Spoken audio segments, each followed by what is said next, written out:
భూమిని మనం కాపాడితే మనల్ని భూమి కాపాడుతుందని పర్యావరణ శాస్త్రవేత్త మేఘన అన్నారు. డిపార్ట్మెంట్ ఆఫ్ బోటనీ ఆధ్వర్యంలో నల్గొండ పట్టణంలోని ప్రభుత్వ ప్రైవేట్ కళాశాల విద్యార్థులు భారీ ర్యాలీ నిర్వహించారు. రోజురోజుకు భూమి విషతుల్యం అవుతుందని సైంటిస్ట్ మేఘన అన్నారు. అధికంగా ఎరువులను వాడుతూ భూసారాన్ని నాశనం చేస్తున్నామని, రసాయన వ్యర్థాలతో విషతుల్యమైన ఆహారాన్ని తింటున్నామని అన్నారు.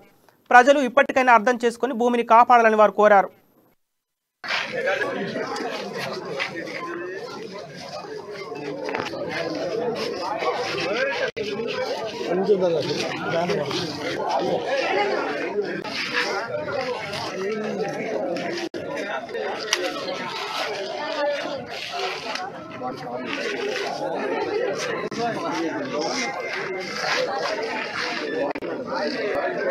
అగ్రికల్చరల్ యూనివర్సిటీలో సైంటిస్ట్గా పనిచేస్తున్నాను.